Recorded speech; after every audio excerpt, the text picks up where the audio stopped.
All in all sports நேயர்களே அனைவருக்கும் வணக்கம். நான் விஜய் சிட்டி. அதான் வந்துட்டோம்ல, சவுண்டா பேசுங்க. அது உண்மைதான்டா, நம்ம இடத்த நம்மளே பார்க்கணும். இதை யாரும் எடுத்துட்டுலாம் போல, எடுத்துட்டு போல. ஒரு சேஞ்ச் எவ்வளோ ஒரு நாள் இல்லைன்னு எப்படி இருந்துச்சு தெரியுமா? சரி பேசுங்க. சரியா, அந்த ஃபீலிங்ஸ் என்ன எனக்கு மட்டும் தான் தெரியும். சிம்பத்தி கிரியேட் பண்ணாம கண்டென்ட்டுக்குள்ள வாங்க. ஆல் இன் ஆல் ஸ்போர்ட்ஸ் நேயர்களே அனைவருக்கும் வணக்கம். நான் விஜய் சிட்டி, என்னுடன் ஸ்போர்ட்ஸ் நிதிஷ்.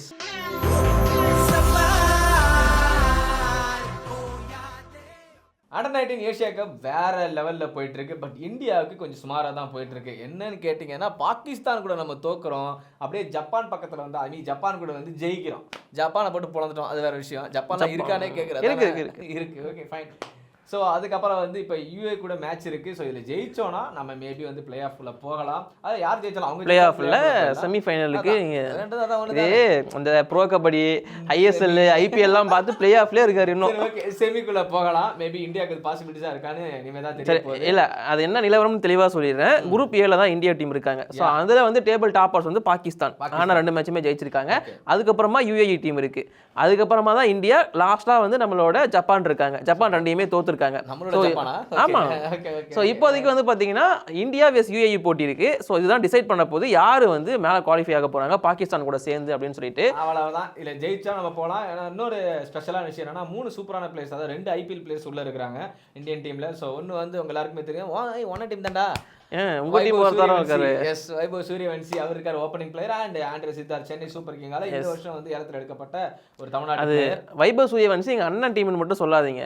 ஐபிஎல்ல ஒரு ரெக்கார்ட் பண்ண ஒரு பிளேயர்.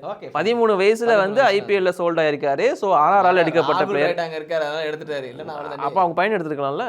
அதான் அந்த இடத்துல தான் நீ தப்பு. அதான் ராகுல் ராவி நான் சொல்றேன், கிரிக்கெட்டுக்கு முக்கியத்துவம் கரெக்டா கொடுப்பாரு. 3வது ரவுண்ட்ல ஒருத்தர் சோல்ட் ஆனாரு. அப்படி எல்லாம் பண்ண மாட்டீங்க. ஃபோன் பண்ணி ஒருத்தர் எடுக்க சொன்னாரு, அது வேற விஷயம். ஓகே, அது இருக்காரு. அப்புறம் விட்டலாம். சோ அது யாருன்னு அவரே சொல்லிருப்பாங்க, நீங்க சொல்லணும்னு அவசியமே இல்ல. ஓகே. சோ அதுக்கப்புறம் ஜெர்சி நம்பர் 7 உள்ள இருக்காரு. அவர் சொல்லி ஜப்பான் கூட செஞ்சுரி அடிச்ச பிளேயர். யாரு அந்த நம்பர் சொல்லுங்க? Jersey number 7 Mohammed Aman. அவ்வளவுதான், அதுக்காக தான் சொல்லுவான். ஓகே, அவர் தான் இந்தியா டீமோட கேப்டன். ஜப்பானுக்கு எதிராக செஞ்சுரி அடிச்சது வந்து அதுக்கப்புறமா பெருசா பேசப்பட்டு இருக்காரு. முக்கியமா ஜெர்சி நம்பர் 7ங்கும் போது ட்ரெண்ட் ஆக ஆரம்பிச்சிட்டாரு. அண்ட் சிஎஸ்கேவில் வாங்கப்பட்ட ஆண்ட்ரே சித்தார்த்தும் அங்க இருக்காரு. அவதான் 1-1 டாப் ஆர்டர்ல வருவார். பட் இது வரைக்கும் ஐபிஎல் ஆடக்கூடிய அந்த ஆண்ட்ரே சித்தார்த் அண்ட் சூரியவன்சி 2 பேருமே எதுவுமே பெருசா பண்ணல. மேபி யூஏக்கு எதிராக நல்லா பண்ணுவாங்க எக்ஸ்பெக்டேஷன் இருக்கு. சரி, அண்ட் அது மட்டும் இல்லாம குரூப் பின்னு சொல்லிட்டு ஒன்று இருக்குன்னு, அதுல வந்து ஸ்ரீலங்கா அண்ட் பங்களாதேஷ் வந்து டாப்ல இருக்காங்க. அதுல கடைசி இடத்துல இருக்கிற டீம் வந்து ஆப்கானிஸ்தான் டீம். ஆனா அந்த ஆப்கானிஸ்தான் இருந்த ஒரு பிளேயர் இப்போதைக்கு செம்ம ட்ரெண்டிங்ல இருக்காரு. ஐபிஎல் ஆக்ஷன் அப்போ இருந்து அவர் செம்ம ட்ரெண்டிங் தான். யார் அப்படின்னு பார்த்தீங்கன்னா, அல்லா கசன்ஃபர்னு சொல்லிட்டு மும்பை இந்தியன்ஸ் எல்லாம் வாங்கப்பட்டிருந்தாரு. ஒரு ஸ்பின்னர், ரொம்ப யங் பிளேயர் தான். பட் அவர் பண்ற விஷயங்கள்லாம் பார்த்தா அப்படி தெரியவே இல்லை. இந்த ஆப்கானிஸ்தான் பிளேயர்ஸோட டெடிகேஷன் டுவர்ட்ஸ் கிரிக்கெட் வந்து வேற லெவல் இருக்குன்னு தான் சொல்லுவேன். நவம்பர் 29 அன்னைக்கு அண்டர் 19 ஏசியா கப் ஆடினாரு. டீம்ல இருக்காரு, ஆடினாரு. நவம்பர் 30 அன்னைக்கு அபுதாபி T10 லீக் ஆடுறதுக்காக அவர் டீமுக்காக போயிட்டாரு. அதே மாதிரி டிசம்பர் 1 அன்னைக்கு அண்டர் 19 ஏசியா கப் ஆடுறாரு. கூடவே அபுதாபி T10 லீக்கும் ஆடுறாரு. ஸோ துபாய் அபுதாபியில தான் நடக்குது, அதெல்லாமே ஓகே தான். ஆனால் ஒரு பிளேயரால இங்கேயும் ஆடிட்டு, இது 50 ஓவர் மேட்ச் ஏசியா கப் அப்படிங்கிறது, இங்கே ஆடிட்டு டக்குன்னு போயிட்டு அங்கே அபுதாபி T10 லீக் ஆடுறாரு. வேற லெவல் இல்லை அல்லா கசன்ஃபர். அது மும்பை இந்தியன்ஸ் பிளேயர். இப்போ 19 பிளேயர். ஸோ வேற லெவலில் வந்து நிறைய பொட்டன்ஷியல் உள்ள பிளேயர் தாங்க. அவர் எந்த அளவுக்கு ஃபிட்னஸாக இருக்கான்னு தெரியும். டயர்டாக ஆகாமல் அங்கேயும் அப்படி ஃப்ளைட்டில் பறந்துக்கிட்டே இருக்காரு. இவர் கண்டிப்பாக ப்ராமிசிங் கிரிக்கெட்டராக டெஃபினட்டாக வருவார் இந்த பையன். வெரி குட், சூப்பரான விஷயம். அண்ட் அதுக்கப்புறம் வந்து பார்த்தீங்கன்னா, ஜெய்ஷா இருக்கார்ல, ஜெய்ஷா அவர் வந்து இப்போ ஐசிசி சேர்மனா வந்து நியமிக்கப்பட்டிருக்காரு. அதுக்கு காரணம் உங்களுக்கு இதுக்கு முன்னாடியே நீங்க ஐசிசி கண்ட்ரோல் பண்ணிட்டு தான் இருந்தீங்க. இங்க இருந்துட்டு வந்து ஃபுல் டைம் இனிமே நாங்க தான் ஆபீஷியலி. ஆமா, இதுக்கு முன்னாடி அன்அஃபிஷியலா கண்ட்ரோல் பண்ணிட்டு இருந்தீங்க. இப்போ அஃபிஷியலா கண்ட்ரோல் நான் தான் ராஜா. தெரிஞ்சு வந்த உடனே பாகிஸ்தானை மிரட்டி ஹைபிரிட் மாடலுக்கு ஒத்துக்க வச்சு, அதான் வந்தவனே ஒரு சம்பவம் பேர் உள்ள வந்தவனே ஒரு சம்பவம் பண்ணி தான் விட்டுருக்காரு. அண்ட் ஹைபிரிட் மாடல்னா என்னன்னு உங்களுக்கு தெரியும். நான் உங்களுக்கு கிளியரா எக்ஸ்பிளைன் பண்ணிடுறேன். அதாவது சாம்பியன்ஸ் டிராஃபி அப்படிங்கிறது பாகிஸ்தான் நடத்துறதுக்கு பாகிஸ்தான் வந்து ஓகே சொல்லிட்டாங்க. பட் இந்தியா வரணும்னு அவங்களோட ரிக்வஸ்டா இருந்துச்சு. பட் இப்போ ஹைபிரிட் மாடல் அப்படின்னா என்னன்னு பாத்தீங்கன்னா, இந்தியாவோட மேட்சஸ் அண்ட் கூடவே இந்தியா மேபி செமி குவாலிஃபை ஆனாங்கன்னா செமிஃபைனல் அண்ட் ஃபைனல் வந்து துபாயில் நடத்தலாம் அப்படிங்கிற மாதிரி இப்போதைக்கு பேசப்பட்டு இருக்கு. இதுதான் ஹைபிரிட் மாடல். அதாவது கொஞ்சம் மேட்சஸ் இங்கே, மீதி மேட்சஸ்லாம் பாகிஸ்தானில் அப்படின்னு சொல்லிட்டு பாகிஸ்தான் வேண்டிப்பாங்க இந்தியா செமிக்கு வரக்கூடாதுன்னு சொல்லிட்டு. ஆனால் அந்த பக்கம் பாகிஸ்தான் செமிக்கு போயிட்டாங்க இந்தியா வச்சுட்டு அண்டர் 19 ஏசியா கப்பில். அண்டர் 19 அப்படி இருக்கட்டும், பட் இங்கெல்லாம் வேலைக்கு ஆகாது. ஓ அப்படி, ஆல்வேஸ் இந்தியா அப்படின்ற மாசா நிற்கிறாங்க. பார்த்தல சாம்பியன் டிராஃபி ரோஹித் சர்மாக்கு தான்டா, ஒன்றுமே வர முடியாது. சரி ஓகே பார்ப்போம் ஜெயிக்கிறாங்களா இல்லையா என்னன்னா தெரியாது. அடுத்த அப்டேட்டுக்குள்ள வருவோம். அடுத்து என்ன அப்டேட் வந்து பார்த்தீங்கன்னா இது மற்ற ஸ்போர்ட்ஸ்குள்ளே போயிட்டு அப்படி அங்கே வருவோம். Okay super. ஆனால் 38வது நேஷனல் கேம்ஸ் இந்தியாவில் வந்து கண்டக்ட் பண்ண போகிறாங்க. உத்தரகாண்டில் நடக்க போகுது அப்படிங்கிறத சொல்லியிருக்காங்க.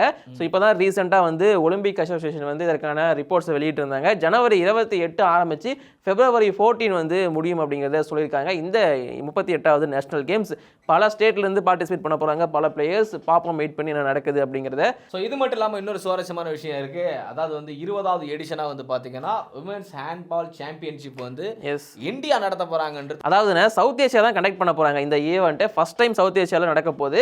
டிசம்பர் 3லிருந்து 10 வரைக்கும் நடக்கும் அப்படிங்கிறத சொல்லியிருக்காங்க. எங்கே அப்படின்னு பார்க்கும்போது டெல்லியில் நடக்கிறதுக்கான வாய்ப்பு அதிகமாக இருக்குது. ஸோ இந்த ஹேண்ட்பால் வந்து நிறைய பேருக்கு தெரியாத ஒரு ஸ்போர்ட்ஸாக இருக்கலாம். பட் அதில் இந்தியாவோட பார்ட்டிசிபேஷன் நல்லாவே பண்ணிட்டு இருந்திருக்காங்க இது வரைக்கும். ஸோ அதான் இப்போ நடக்க போகுதுங்கிறது இப்போதைக்கு தெரிய வந்திருக்கு.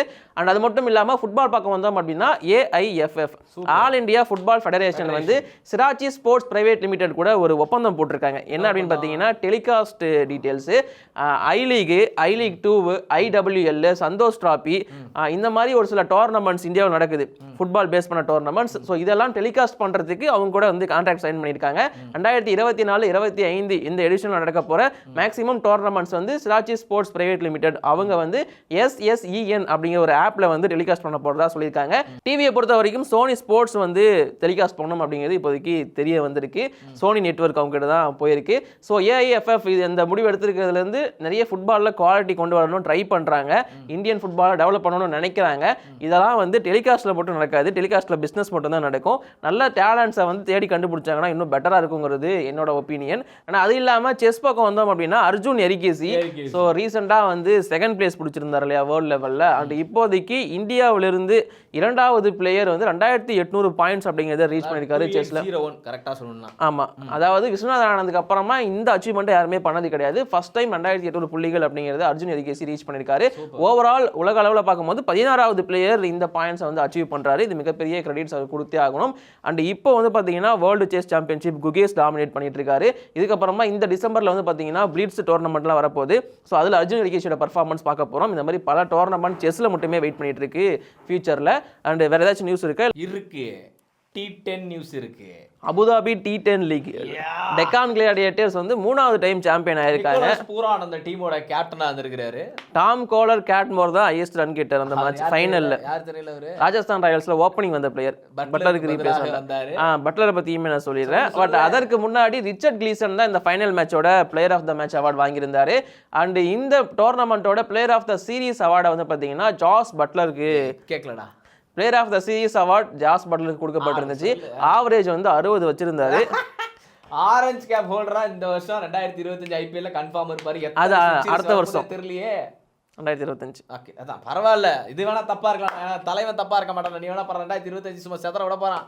ஃபுல்லா 4 செஞ்சுரி விராட் கோலி 4 அடிச்சிருக்காரா? இல்ல அடுத்து எங்க இன்ஜுரிக்கு யோசிச்சுட்டு இருக்காங்க.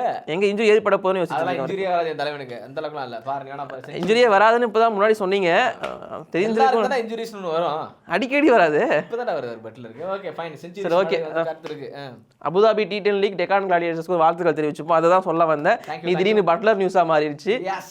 சரி ஓகே, இந்த மாதிரியான விஷயங்கள்லாம் நடந்துட்டு இருக்கு ஸ்போர்ட்ஸ் வட்டாரத்தை பொறுத்த வரைக்கும். அண்ட் கூடிய சீக்கிரம் வந்து இப்போ 2nd டெஸ்ட் பார்டர் கவாஸ்கர் டிராஃபியில் ஆரம்பிக்க போது அதை பற்றியும் சில ரூமர்ஸ் விஷயங்கள்லாம் போயிட்டு இருக்கு. யார் உள்ளே இருப்பாங்க யார் வெளியே போவாங்க அப்படின்னு சொல்லிட்டு அதை பற்றி தனியாக ஒரு ப்ரிவியூ வீடியோவாகவே போட்டுருவோம் ஹரியண்ணனை வச்சு. ஸோ இப்போதைக்கு இதோட நம்ம வீடியோ முடிச்சு போனேன். அப்படியே இந்த நியூஸ் மட்டும் கிடையாது, எண்டில் ஒரு நியூஸ் இருக்குல்ல.